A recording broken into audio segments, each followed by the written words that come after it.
petecalandra here. This week's video takes a look at using evolving string sample patches and other techniques to create an atmospheric and ethereal orchestral track. String, wind, and brass players can all change the timbre of a note over time using various playing techniques. Having a palette of sounds available to use that change over time will help to simulate this and add another level of realism to your sequences. Additionally, you can use these organic and evolving textures and treat them with various programming and processing techniques to create fresh and interesting timbres to compose with. Instead of thinking about an orchestra in traditional terms and creating music to simulate that, a point I'd like to emphasize is to take these sampled instruments and treat them as unique entities and write music appropriate for those instruments. I work in Pro Tools, but these techniques can be applied to any DAW. If you like this video, give a thumbs up. If you want more content, please subscribe. And if you'd like to be notified, ring that bell. Thanks for watching, and let's get started. This is an ambient and ethereal orchestral score from a photo essay I created last spring. Let's play a bit of the opening.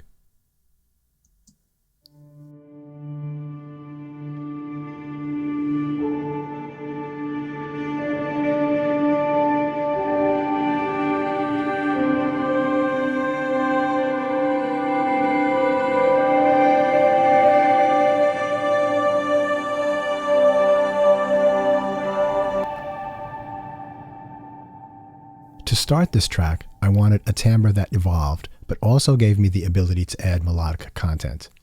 These tremolo drones from the Spitfire LCO Textures library work perfectly for that. Let me record enable, and I'll play a few notes on the keyboard.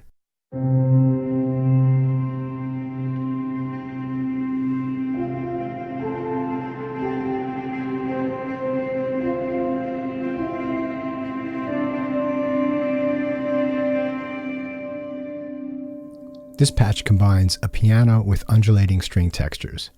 Many of the sounds from this library were recorded in a very large aircraft hangar, and the ambience from that space adds character to each of the performances. The additional piano attack of this texture also lends itself nicely to playing spare motivic content. So let's listen to just that much.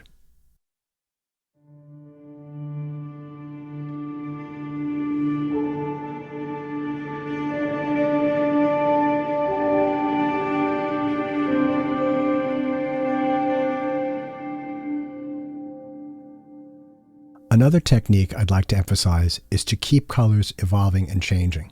Even with these Evo type sounds, adding additional colors to the line will help keep the listener engaged. As an example of this, after the melody starts, I dovetail in the frozen string waves. That's these orange notes here, and let's hear what they sound like.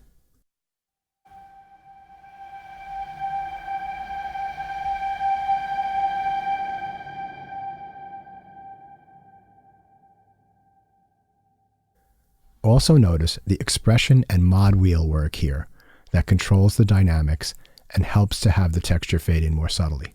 There's a vocal patch that comes in and plays the second half of the melody. I have that up here, and that's been committed to audio because some of the patches that I'm using are very CPU heavy. And by committing these, I save on that. So let's take a listen to the three of those tracks together.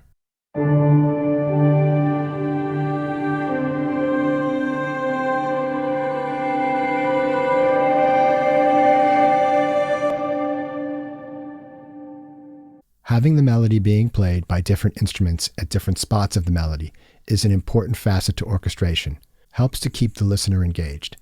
And a side benefit to that is adding to the storytelling aspect of the music. You are creating a dialogue between instruments, almost as if they are characters in a play. This is incredibly important to understand and something that most of my students have to work on.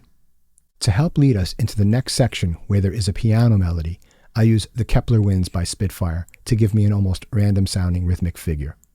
I also had to print these, but looking at the audio wave here, you can tell that the sound fades in and out. So let's listen to that solo.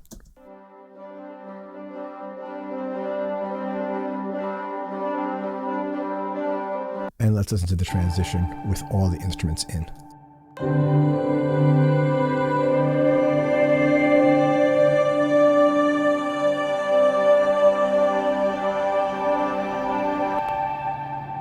By changing the texture from strings to choir, then to winds, my position is that this type of activity helps to engage the listener. When the melody finally comes in on the piano, it's accompanied by a single line in the cello register.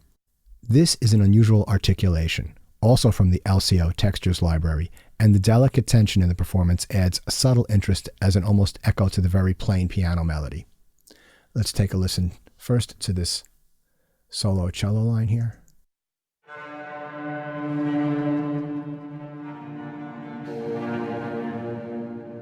You can hear that the buzzy part of the cello performance comes in just as the piano figure is ending. Take a listen to that together.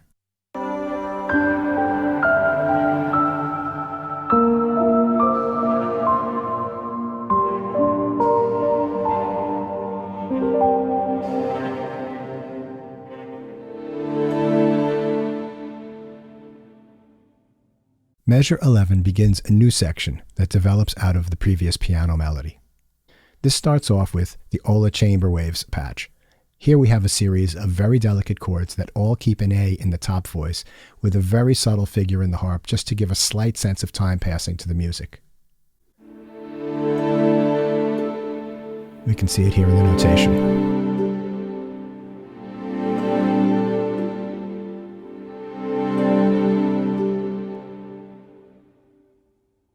At measure 15, a 4-note piano figure is added. This is just a slight variation of that opening piano motive. It unfolds at a much quicker pace. Let's take a listen to that.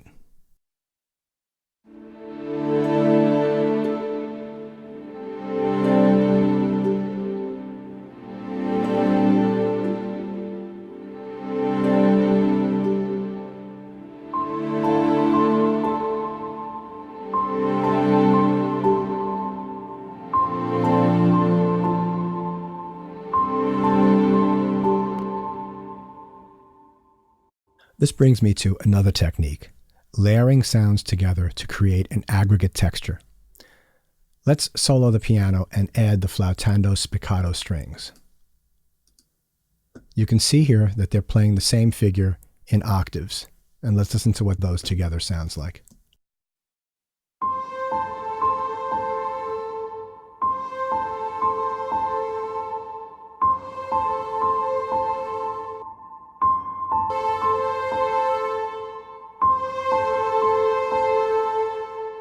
When you add in an interlocking part from the harp, the aggregate sound of what is essentially a very simple part becomes much more interesting. Let's listen and watch the notation on that.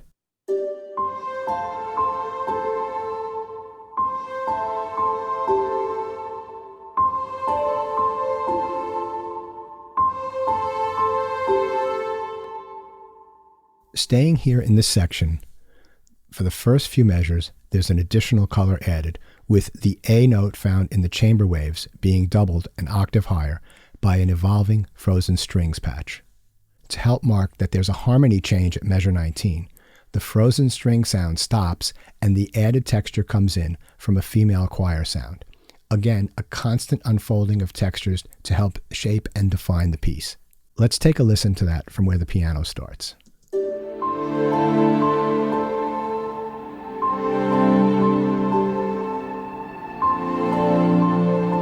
And now the choir comes in.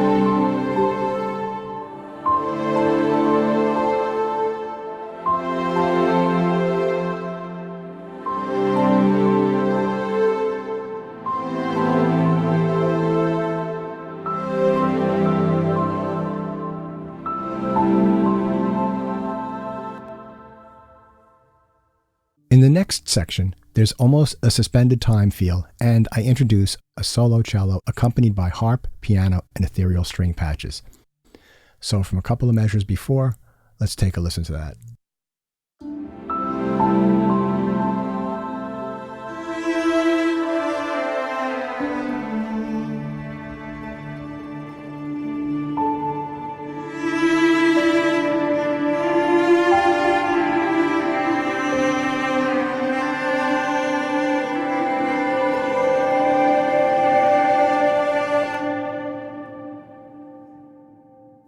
again, changing textures as the piece moves forward.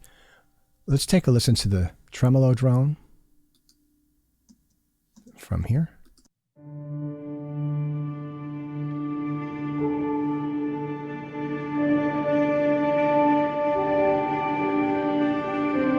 Right, and that's doubled by the straight acoustic piano.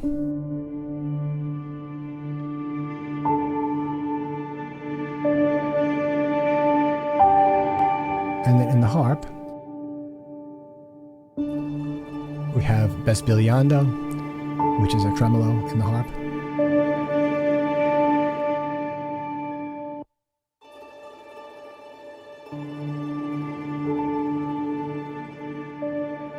Right at this point here, the frozen waves start to come in.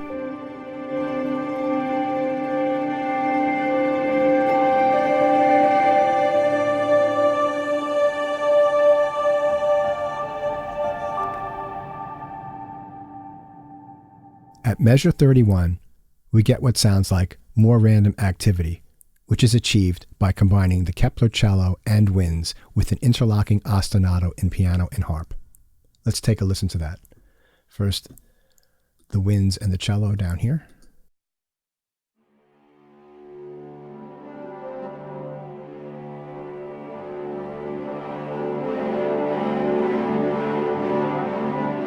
And then against that, let's listen to the harp and the piano together.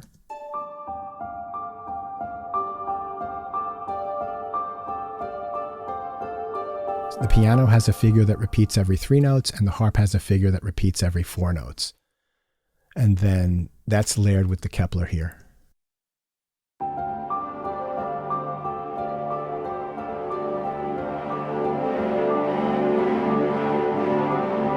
I use the aggregate of those 4 tracks to create a very interesting timbre. Against that, another technique of doubling the melody, which starts in the violin, right here. And doubled with choir.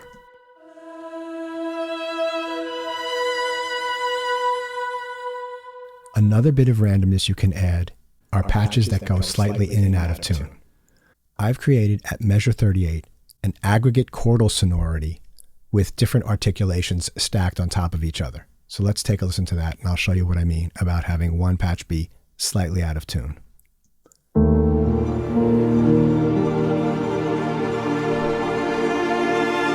Okay, so the bottom part of this chord starts with these frozen waves. The beginning of this texture contains the chamber waves, which are finishing a phrase from the previous section.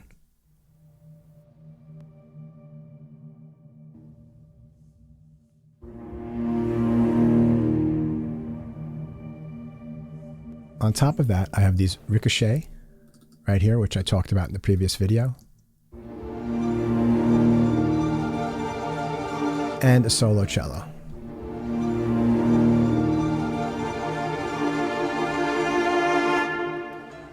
Right in the middle, I've got these violas that go in and out of tune slightly as they're sustaining. Let's take a listen to that.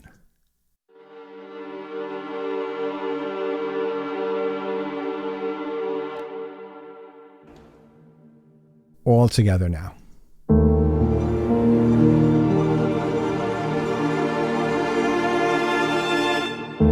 Without the violas.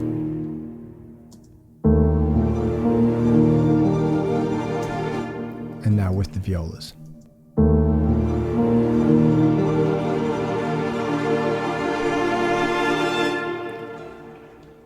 By adding a patch like that, where the notes go slightly in and out of tune, you can take a sonority that's slightly melancholy and sweet and add just a little bit of tension to it.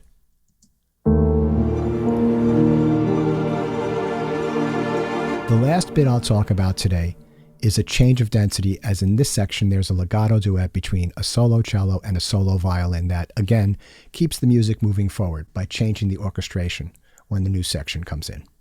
Let's take a listen to that from a little before.